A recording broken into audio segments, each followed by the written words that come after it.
What's going on, guys? Take a ride with me as we ride through these Gwinnett streets, man. I'm on the way to a brake job. We're going to be doing a Chevy, I think it's a Chevy Equinox, and we're going to be doing the rear brakes. A simple job. First, your vehicle, always use a jack stand.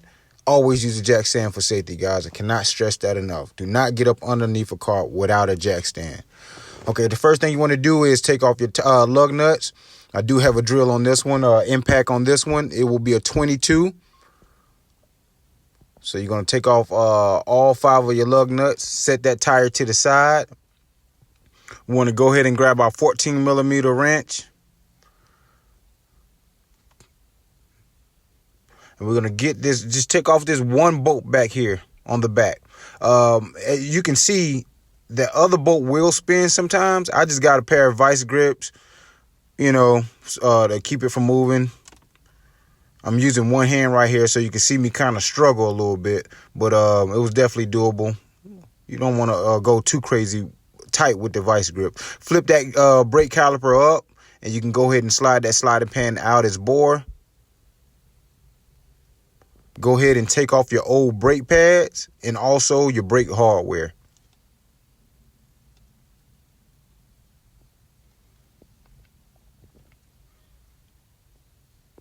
All right, guys, we want to go in with our new hardware. Sometimes it do not come with new hardware, and if it don't, get you some brake cleaner, and you can just clean off your old hardware with a rag or something like that. And once you clean it off, whether you got new hardware or brake hardware or old, you want to put some of your brake parts lubricant. You want to lube your brake hardware. You also want to lube your brake pads, but that's more the back of the brake pads. And at the top edges where it sits right there where you see I'm greasing at right now. You never want to put brake grease on that face of the rotor.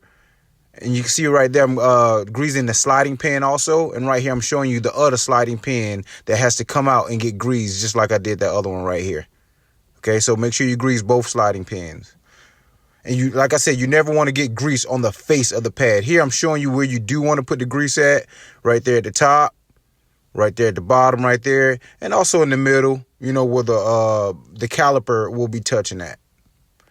And again, I'm only working with one hand because I'm trying to record at the same time, so it's kind of struggling putting that brake pad in. But you guys get the point of it. That brake pad, this job is really easy. Honestly, the brake pad really just slides in. I was just kind of struggling because I was trying to record and also put the brake pad in at the same time.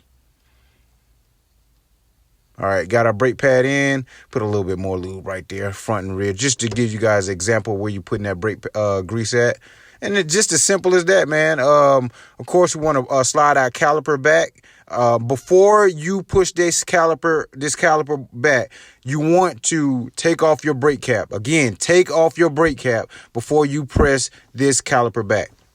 And again, to press this caliper back, you see me, I got my big vice grips right there, and I'm just got one hand again. That's why I was going slow. But that little piston right there is going back in this bore.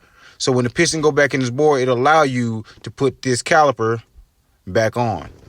Because if the piston is sticking out, it's not going to come down on those brake pads. It's just going to stop.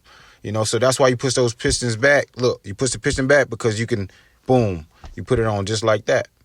You putting your 14 millimeter bolt back on, you tighten it up, you put back on your wheel, and you're good to go.